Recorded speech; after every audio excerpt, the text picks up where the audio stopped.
Hello, dear learners. Welcome to Others English classes. And now we are going to discuss about Amma, what is your duty? All question answer.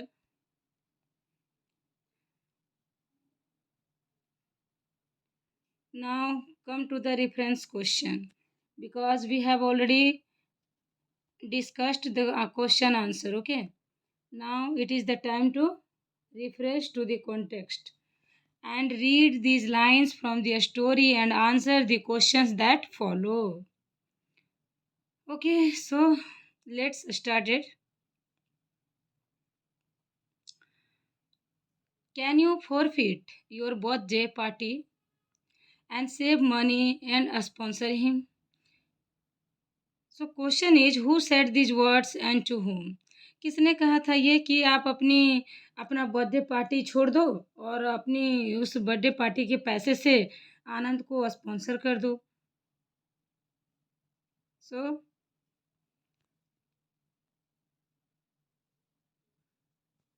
the answer will be these words were said by the narrator or the Sudha Murthy to her daughter अक्षता.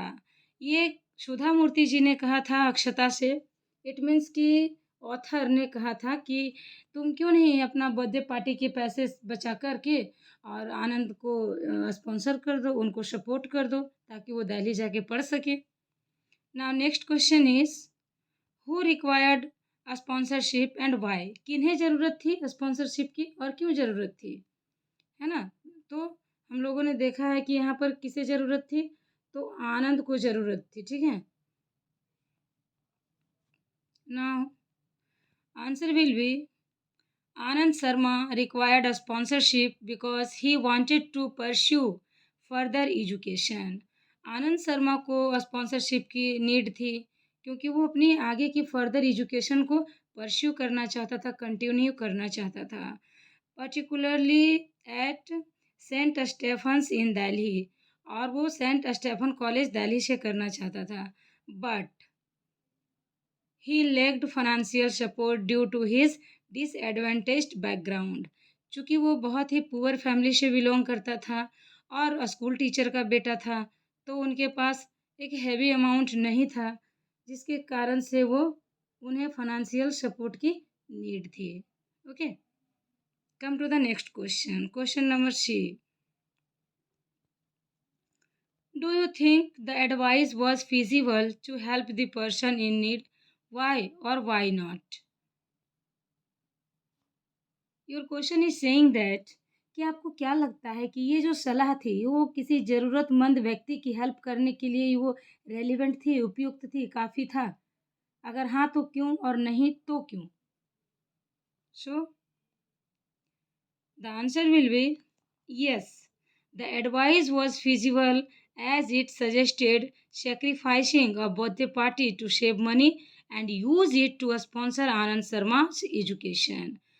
तो यहाँ पर देखिए आपका answer है कि हाँ, ये जो बात थी कि आप अपनी बर्थडे पार्टी को कैंसिल कर दो और उस पैसे से आप उस ज़रूरतमंद व्यक्ति की हेल्प कर दो, तो ये कैसा था, ये सलाह उपयुक्त थी.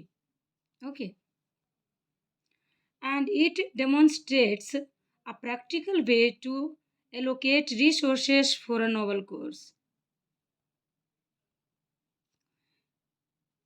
तो ये क्या कह रहा है कि ये नए उद्देश्य के और नए जो चीज़ें होती है, रिसोर्सेस होता है, उन लोगों के लिए एक प्रैक्टिकल वे है नोबल कॉज को पूरा करने के लिए. ये इस चीज़ को दर्शाता है कि हाँ ये अच्छा था और ये नए उद्देश्य के लिए संसाधनों के आवंटन का एक व्यवहारिक तरीका को दर्शाता है.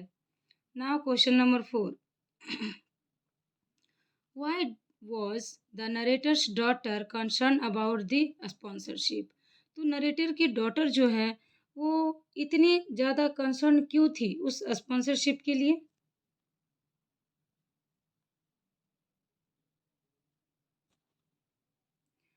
So your answer will be the narrator daughter's Akshata was concerned about Anand Sharma's future and his financial struggles.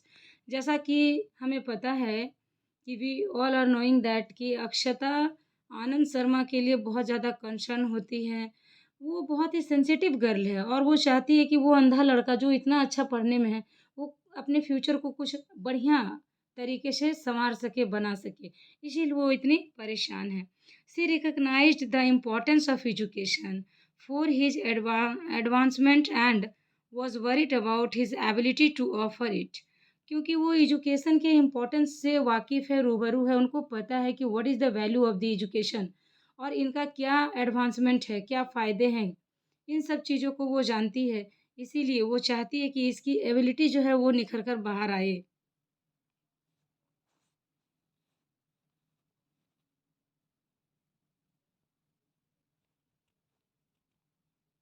Now next question, in the context of the story forfeit means, इस स्टोरी में हमने एक word पढ़ा था forfeit, जिसका meaning होता है give up करना या छोड़ देना, लेफ्ट करना, किसी चीज़ को छोड़ देना, त्याग देना।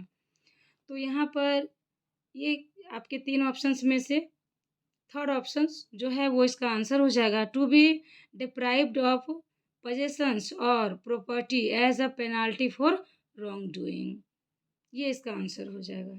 Next question, question number 2, at least for one day you must come for this award ceremony in Bombay. If you had not wakened me up at the right time, I would not have been receiving it today. I want you to be present. ये जो एक line है, quotation बोला गया है, इसी के behalf पे आपको you have to answered. Question 1 है, which award ceremony is being referred to in the above text. तो यहाँ पर इस टेक्स्ट में कौन से अवार्ड की बात की जा रही है? So your answer will B The Economic Times Award ceremony is being referred to in the above text. तो ये टेक्स्ट जो है वो कौन सी अवार्ड सेरेमनी की बात कर रहा है? इकोनॉमिक टाइम्स अवार्ड सेरेमनी की बात कर रहा है। Okay, now question number B, who is being felicitated with the award. तो यहाँ पे पूछा जा रहा है कि इस अवार्ड से किनको फेलिसिएटेड किया जा रहा है, इट मीन्स किनको सम्मानित किया जा रहा है इस इकोनॉमिकल अवार्ड से। Your answer will be the narrator, it means the author Sudha Murty. Okay, and question number C, how was the speaker woken up at the right time. It means कि जो स्पीकर है उनको राइट टाइम पर कैसे woken किया गया है, जगाया गया है, कैसे उन्हें राइट टाइम पर जगाया गया है। So your answer will be the speaker was woken up at the right time by the mentor who reminded her of the award ceremony. तो किन्हें जगाया था, किसने जगाया था स्पीकर को?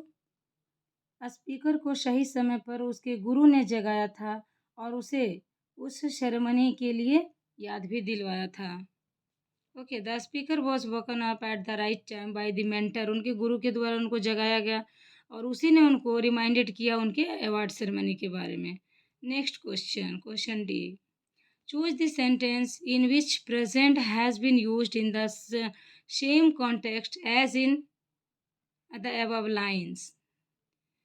यहाँ पर आपको वह वाक्य चुनने के लिए कहा जा रहा है जिसमें जो प्रेजेंट वर्ड है वो उसी रेफरेंस में किया गया है जैसा कि ऊपर की पंक्तियों में किया गया है। इट मीन्स कि आपको प्रेजेंट वर्ड को कैसे प्रेजेंट किया गया है, कैसे उस कॉन्टेक्स्ट में ऐड किया गया है, सजाया गया है, आपको वो बताना है। So your answer will B option number 3, the president was not present at the meeting. राष्ट्रपति उस मीटिंग में प्रेजेंट नहीं है, ये इसका सही आंसर हो जाएगा। It will be the right answer. Okay, now next, it's time to think and answer. Reference question हम लोगों ने कर लिए हैं, अब time to think and answer, सोचिए और आंसर दीजिए। ठीक है, so your first question is What do you think drove Akshata's passions for uplifting and helping blind people? It means कि व्हाट डू यू थिंक, आपके विचार में जो ब्लाइंड पीपल हैं उन लोगों के उत्थान और उनकी मदद के प्रति अक्षता का जुनून का क्या कारण था? So your answer is Akshata's passion for uplifting and helping blind people may have been driven by her innate empathy and compassion. It means कि अक्षता जो ब्लाइंड लोगों के हेल्प के लिए, उसके उत्थान के लिए जो वो ऑलवेज वो डेडिकेटेड रहती थी, उनकी जो यही मोटिवेशन उनके अंदर की सिंपैथी और उनके अंदर के कंपैशन को प्रेरित कर रही थी. Additionally, her experiences volunteering at the Sri Ramana Maharishi Academy for the Blind likely exposed her to the challenges faced by visually impaired individuals. वो इसके लिए जो रमन महर्षि के आश्रम में एकेडमी में जो वो अंधे लोगों के ब्लाइंड पीपल के लिए एक स्वयं सेवा के तरह जो वर्क कर रही थी, तो उसका जो भी वहाँ पे एक्सपीरियंस उनको वहाँ पे गेन हो रहा था, उसी एक्सपीरियंस के अकॉर्डिंग वो काम कर रही थी. इसी एक्सपीरियंस ने उन्हें ब्लाइंड पीपल के लिए बहुत सारी चुनौतियां और चैलेंजेस से अवगत कराया था, उनको रिकॉग्नाइज करवाया था, मिलवाया था, और fostering a desire to make a positive impact in their lives, और उनके जीवन में एक तरह का पॉजिटिव इम्पैक्ट भी डाला था. अक्षता sensitivity to the needs of others and her recognition of the privilege she enjoyed may have further fueled her passion for philanthropy. तो जो अक्षता थी वो ब्लाइंड लोगों के लिए इतनी सारी चैलेंजेस को वो एक्सेप्ट कर रही थी और कुछ ना कुछ उनके लिए अच्छा करना चाहती थी. उनके लाइफ में एक पॉजिटिव इफेक्ट डालने की इच्छा को उन्होंने बढ़ाया, और दूसरे अदर पर्सन की नीड्स के लिए अक्षता हमेशा से सेंसिटिव रही. उन्होंने जो भी विशेषाधिकार और मान्यता के शायद जितने सारे परोपकार थे वो अच्छा कर रही थी, उसमें एक पैशन था, उस पैशन को भी इसके हिसाब से बढ़ाया गया, और वो ब्लाइंड पर्सन के लिए एक फिलॉन्थ्रॉपी मीन्स अच्छा उपकार का काम कर रही थी. ओवरऑल देखा जाए तो हम लोग कह सकते हैं कि जो अक्षता थी बहुत ही सेंसिटिव लड़की थी, और उनके दिल में जो लोगों के लिए खास करके specially for the blind person, उनके अंदर एक अजीब टाइप का डिफरेंट काइंड ऑफ पैशन था कि उनके लिए कुछ किया जाए. इससे पता चलता है कि she was very good girl, वो बहुत अच्छी लड़की थी. Now question number 2. The protagonist never forced her daughter to study. जो इस स्टोरी का जो मेन प्रोटैगनिस्ट है, इट मीन्स कि सुधा मूर्ति, तो सुधा मूर्ति जी ने कभी भी अपनी डॉटर को फोर्स नहीं किया पढ़ने के लिए. So do you think this approach is appreciate?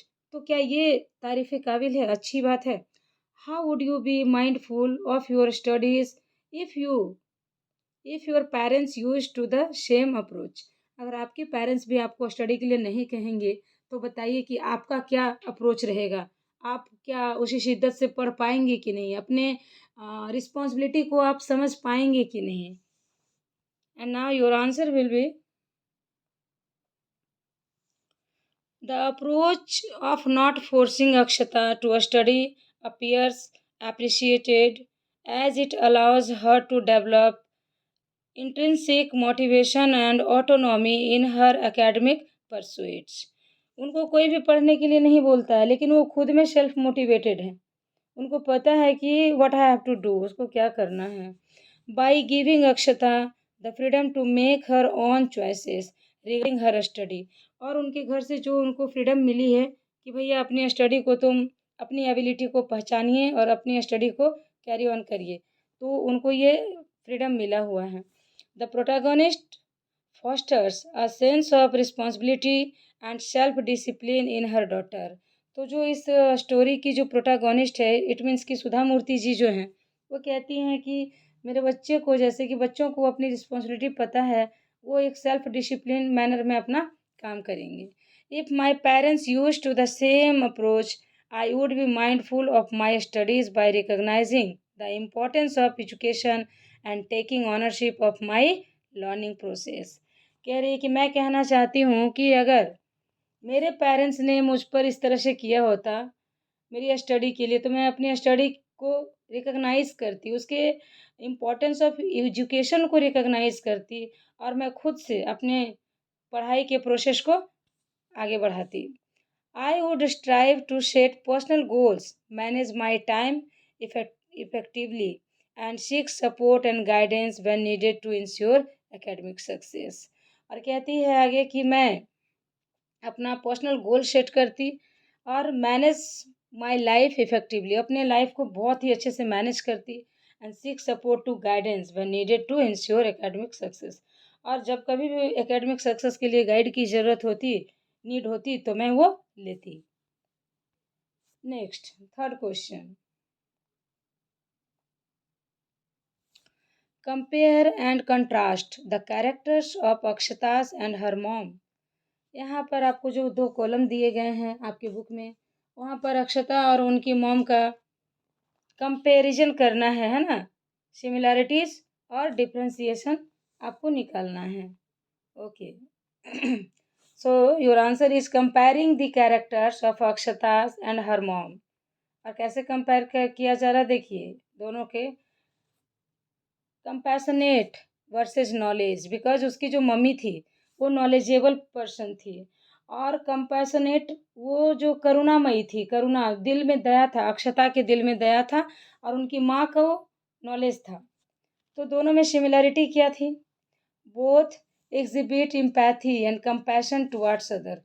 दोनों लोग जो थे, दोनों की माँ बेटी एक दूसरे के प्रति एम्पैथी और कंपैशन, सहानुभूति और करुणा प्रदर्शित करते हैं। Both value education and recognise its importance. और दोनों को एजुकेशन की वैल्यू पता है कि क्या इनकी वैल्यू है, क्या इम्पोर्टेंस है, वो पहचानती है।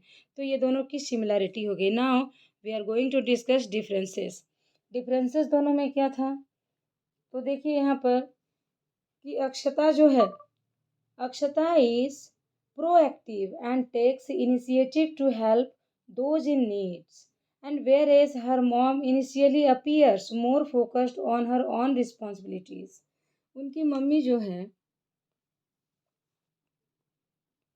अक्षता की जो मम्मी है, अक्षता बहुत ही प्रोएक्टिव है, बहुत सक्रिय है और ज़रूरतमंदों की मदद करने के लिए वो इनिशिएटिव लेती है, पहल करती है। जबकि उनकी मम्मी कैसी है, उनकी मम्मी शुरू में अपने जिम्मेदारियों पर अधिक ध्यान केंद्रित करती है। इट मीन्स कि अपने ड्यूटी को, अपने जॉब को और अपनी ही, सिर्फ अपनी ही फैमिली को वो ज़्यादा फोकस करती हैं। तो दोनों में ये डिफरेंस है। Next differences is Akshata is deeply committed to philanthropy and social causes, while her mom undergoes a transformation to priorities giving back to society।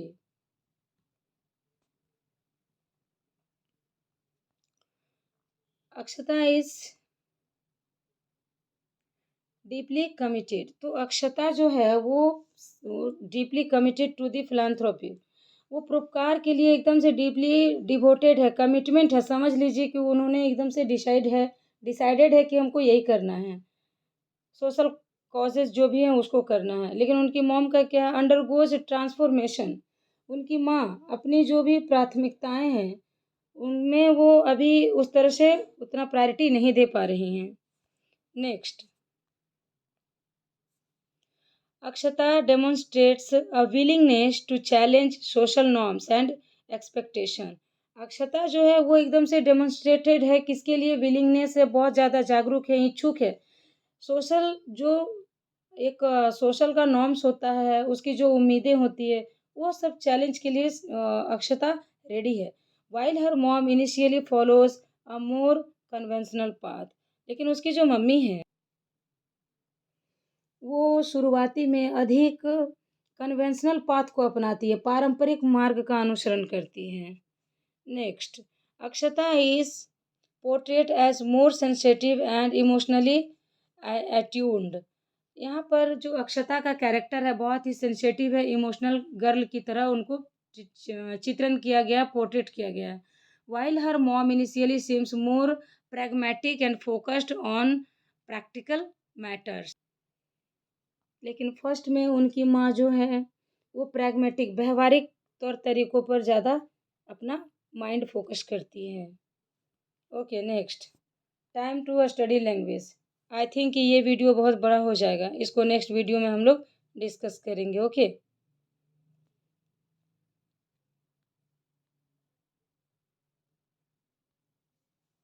सो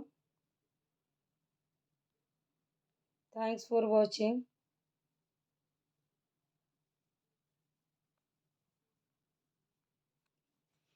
मिलते हैं नेक्स्ट वीडियो में। Bye bye.